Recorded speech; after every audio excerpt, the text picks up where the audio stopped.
ఈరోజు దేవుని వాగ్దానం యెహోషువ గ్రంథము 3వ అధ్యాయం 7వ వచనం. నిన్ను గొప్ప చేయ మొదలుపెట్టెదను, నిన్ను గొప్ప చేయ మొదలుపెట్టెదను.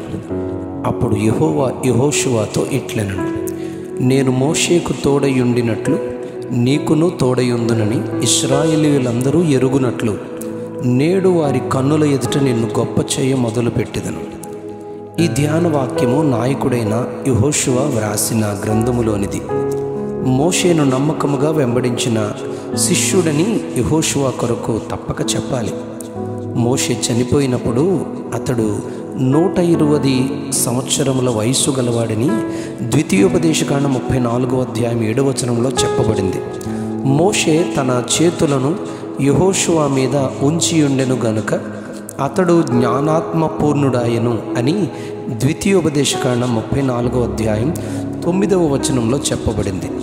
యెహోషువ గ్రంథం 1వ అధ్యాయం 5వ వచనంలో దేవుడైన యెహోవా యెహోషువతో ఇలా చెప్తారు, నేను మోషేకు తోడయుండినట్లు నీకును తోడయుందును, నిన్ను విడువను, నిన్ను ఎడబాయను, నిబ్బరము కలిగి ధైర్యముగా ఉండము, నిబ్బరము కలిగి జాగ్రత్తగా కలిగి బహు ధైర్యముగా ఉండము. ఈ ధర్మశాస్త్ర గ్రంథమును నీవు బోధింపక తప్పిపోకూడదు, దానిలో వ్రాయబడిన ప్రకారము చేయుటకు నీవు జాగ్రత్త పడుము, దివారాత్రము దానిని ధ్యానించిన యెడల నీ మార్గమును వర్ధిల్ల చేసుకుని చక్కగా ప్రవర్తించదువని యెహోషువకు దేవుడు 1వ అధ్యాయము 7వ వచనం నుండి 9వ వచనాల్లో ధైర్యపరిచి మాట్లాడి ఆజ్ఞాపించినట్లు గమనిస్తాం.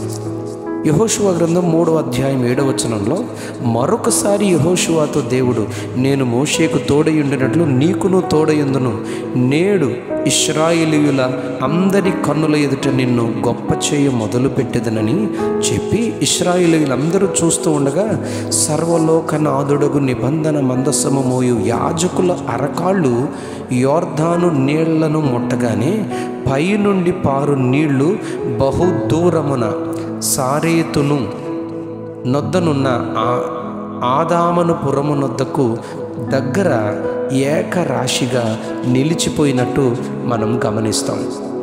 యెహోషువ గ్రంథం 4వ అధ్యాయం 14వ వచనంలో సేనలో ఇంచుమించు 40,000 మంది యుద్ధ సన్నద్ధులై 140,000 మంది యుద్ధ సన్నద్ధులై యుద్ధము చేయుటకు యెహోవా సన్నిధిలో యెరికో మైదానములకు వచ్చినప్పుడు యెహోవా ఇశ్రాయేలీయులందరి ఎదుట యెహోషువను గొప్ప చేశారు గనుక వారు మోషేను గౌరవపరిచినట్లు అతని బ్రతుకు దినములన్నిటను అతని గౌరవపరిచిరి అని రాయబడింది. యెహోషువ గ్రంథం 6వ అధ్యాయం 20వ వచనంలో యెరికో పట్టణమును స్వాధీనపరుచుకునే విషయంలో యెహోవా సెలవిచ్చిన ప్రకారము యెహోషువ సైన్యమును నడిపించి 6 దినములు మౌనంగా యెరికో పట్టణము చుట్టూ రోజుకొకసారి చొప్పున తిరిగి 7వ దినము 6 సార్లు మౌనంగా 7వసారి గొప్ప శబ్దంతో బూరలు ఊదుతూ యాజకులతో కలిసి దేవుని స్తుతిస్తూ తిరిగినప్పుడు యెరికో కోట గోడలు కూలిపోయినట్లు చరిత్రలో చెప్పబడింది. అలాగు వారు యెరికోను స్వాధీనపరుచుకునడానికి యెహోషువ నాయకత్వంలో వారిని దేవుడు బలపరిచినట్టు మనం చదువుతాం. 6వ అధ్యాయం 27వ వచనంలో యెహోవా యెహోషువకు తోడయుండెను గనుక అతని కీర్తి దేశమంతటను వ్యాపించెనని చెప్పబడింది.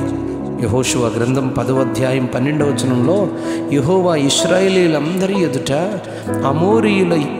అమోరీయులను యుద్ధములో అప్పగించిన దినమున ఇశ్రాయేలీయులు వినుచుండగా యెహోషువ ఇలాగు ప్రార్థన చేశారు, సూర్యుడా నీవు గిబియోనులో నిలువుము, చంద్రుడా నీవు అయ్యాలోను లోయలో నిలువుము అని ప్రకటింపగా సూర్యుడు ఆకాశ మధ్యమున నిలిచి ఇంచుమించు ఒకనాడెల్లా అస్తమింప త్వరపడలేదు అని చెప్పబడింది. అవును, యెహోషువతో యెహోవా మాట్లాడినట్టుగా నేడు వారి కన్నుల ఎదుట నిన్ను గొప్ప చేయ మొదలుపెట్టెదను అన్నట్లే ఇలాంటి కార్యముల ద్వారా ఇశ్రాయేలీయుల మధ్య యెహోషువను ఆయన గొప్ప చేశారు.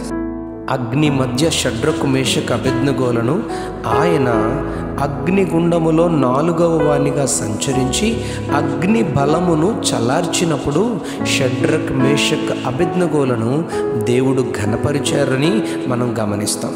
సింహముల బోనులో దానియేలును వేసినప్పుడు సింహముల నోళ్లకు దానియేలును అప్పగించక దానియేలును ఆ రాత్రి కాపాడినట్లుగా, దానియేలును ఘనపరిచినట్లుగా, గొప్ప చేసినట్లుగా చదువుతాం.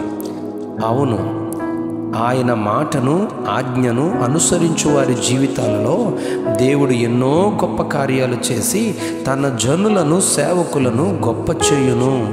అలాగున మనమును ఆయన ద్వారా గొప్ప చేయబడుటకు, ఆయన సన్నిధిలో ఆయనకు విధేయులుగా జీవిస్తూ, వాక్య ప్రకారముగా నడుస్తూ గొప్ప చేయబడుదుము గాక.